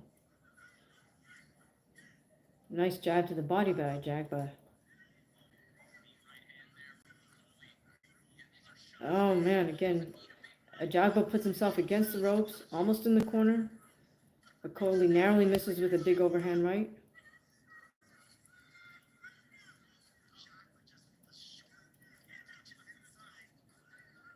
Again, Ajagba walks across the ring and puts his back against the other set of ropes.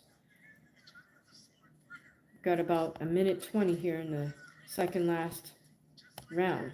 Okay, hope need Bakoli to dig deep. He's putting punches together well. Nice little double uppercuts. But at this point, Bakoli does need a TKO KO.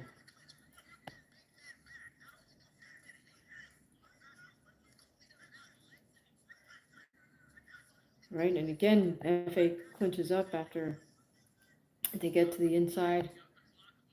Nice double jabs by Bakoli. Jab right hand lands for Bakoli. Right uppercut. Nice little left hooks. I think Bakoli just needs to keep up this type of volume so he can find something nice.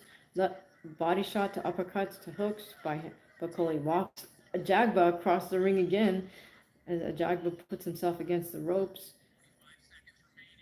Moves around the ring.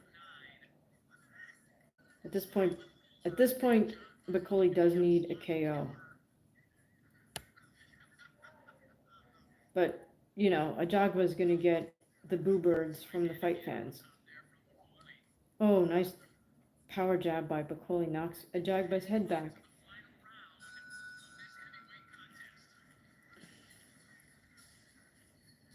Well, I was really rooting for Martin, but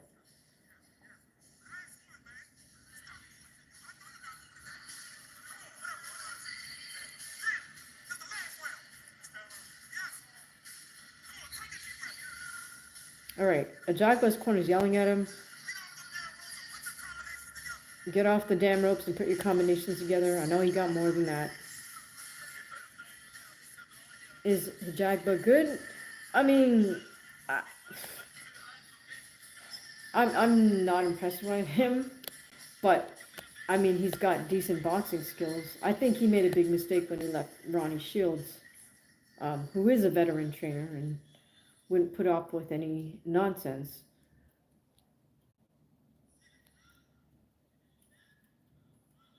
All right, 10th and final round, you guys. Bakoli needs to KO or TKO.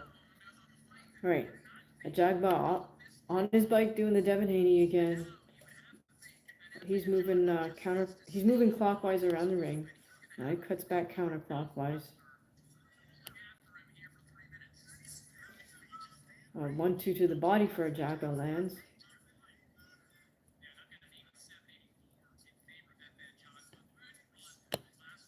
Could Ajagba beat Parker? I don't think so.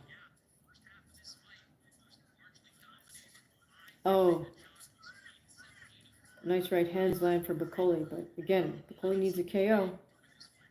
He only has 2 minutes to get that done, and Ajagba's just moving around the ring. Doing the Devon. 1-2 by Ajagba lands. Double jab by Bakoli lands, but Bakoli needs to cut off the ring and get to business here.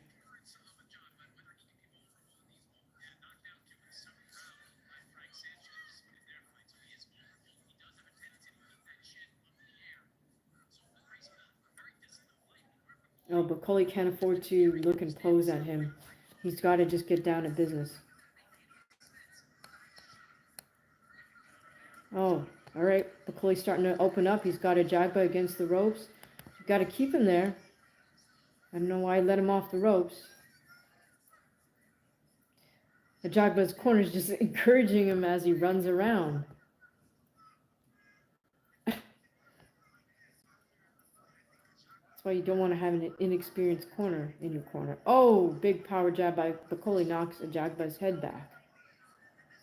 Just a minute left to go here for Martin. Can he put it together in the last 60 seconds? Oh, nice right hand lands for Bakoli. Does need the TKO KO though. He's got to pick it up.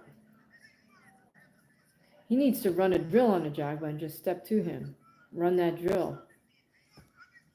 He's just following him around though, walking, and Ajagba knows he's just got to run out the clock.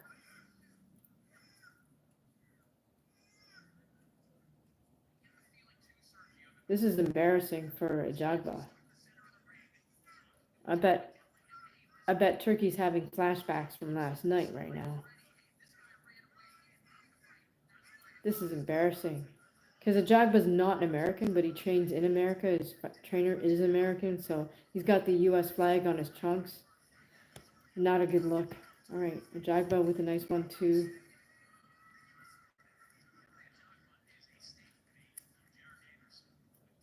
Oh my gosh, they're saying that F.A. Jagba is Jared Anderson's stablemate.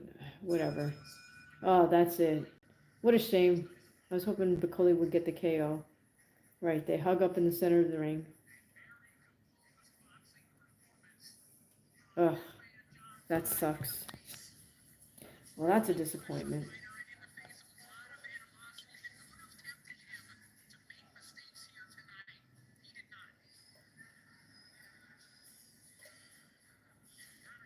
That's cool. The men hug up afterwards.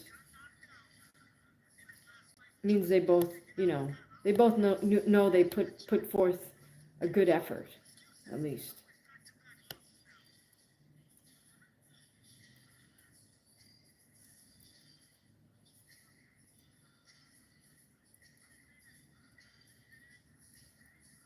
Ugh.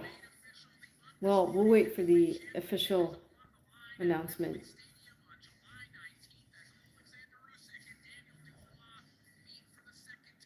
Who do you guys have in Usyk Dubois too? You think Daniel can put it together? The thing is, you can never count out Usyk, and he is such a disciplined athlete, such a disciplined fighter. I know he'll do his due diligence to prepare for a new and improved Daniel Dubois. But Dubois has got this amazing momentum on his side. No, Daniel's weird. What do you mean he's weird? Like personally weird? I hope Usyk wins, but he should retire. Yeah, I guess he wants to unify the belts one more time. What do you mean by Daniel's weird? His dad is a character, that's for sure.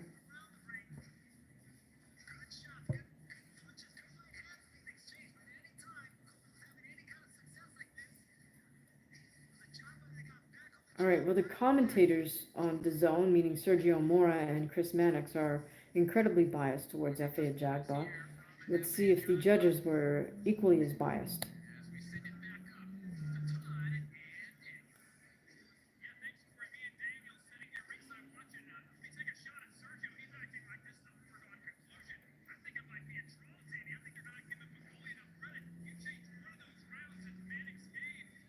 See, here's the thing. Bacoli definitely landed harder shots.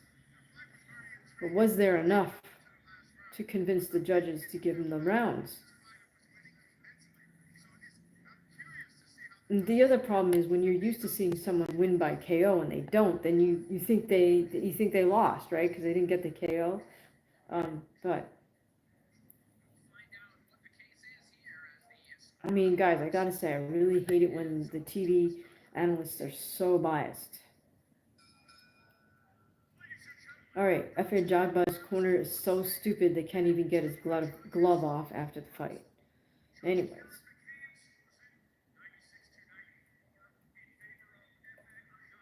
96-94 Jagba.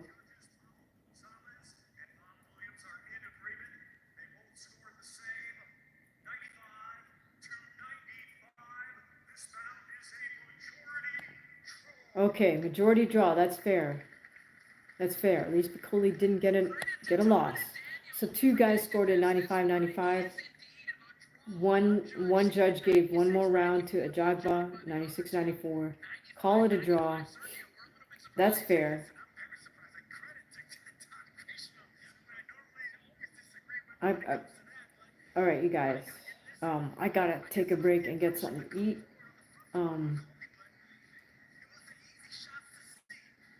Oh, Suzerain's saying Daniel Dubois is pretty socially awkward, poor speaking. I mean, maybe he's on one of the spectrums. I don't know. I don't know enough about him. I haven't really listened to him enough to know.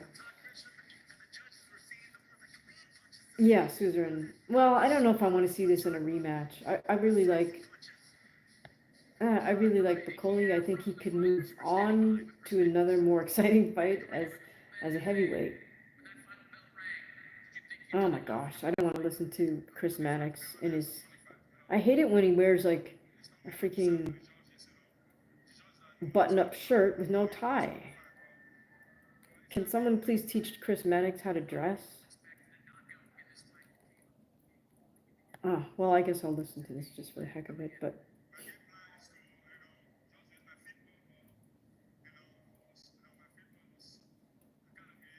All right, sorry guys, I can't understand F.A. Ajagba. I'll have to like read what he says. Anybody know what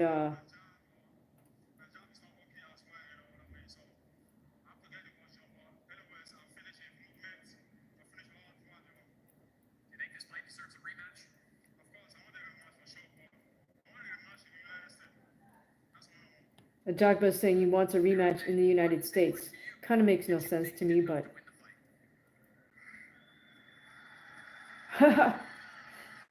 Mannix asks Piccoli if he thought he did enough to win the fight. He raises his glove and the audience cheers.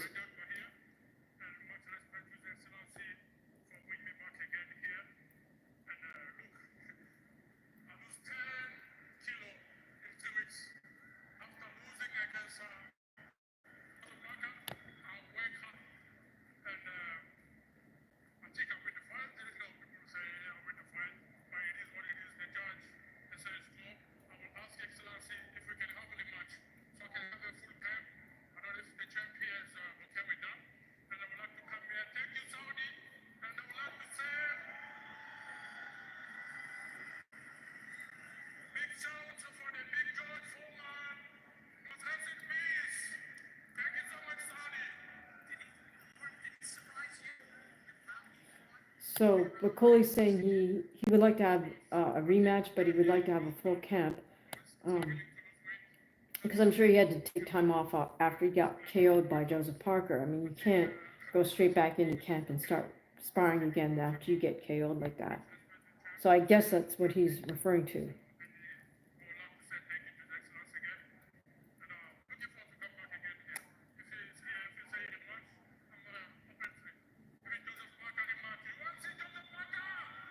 He's saying, see, Piccoli's asking if Joseph Parker wants it back.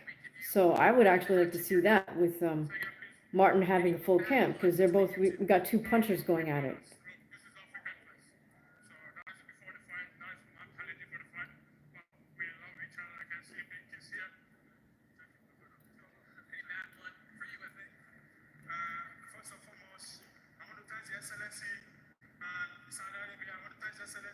I don't know why Chris Mannix is trying to be an instigator between two heavyweights. It seems like a dumb move to make. They didn't afford him that. You know, he was asking them if there's any bad blood, and they both just hugged up again. So, all right. Hi, you guys. Right. Okay. So I guess next up is Munguia's rematch with Sriracha, who surprised. I mean, you know, knocked him out. I remember that. That was crazy. I thought I wasn't gonna watch it because I thought it was a foregone conclusion that Bruno Sriracha was gonna lose to Munguia. But okay. So Suzerain is asking, do I think Parker should wait to fight Usyk? No, I don't think he should wait because you don't know, Usyk might retire after this fight with Daniel, no matter how it goes, right? If he wins, he's unified the belts once again. If he loses, you know, well, maybe he doesn't want to go out on a loss, but I don't think you want to go from losing to Daniel Dubois to fighting Joseph Parker. All right, guys, look, I'm going to call it for right now. I will log back on shortly and check out the UFC card as well, because I think that'll be fun. So, bye for now. Please make sure you've got the subscribe and the notification bell so you know when I'm back on. Thanks so much for joining us. Appreciate you guys. You're the reason we have this channel. Thank you.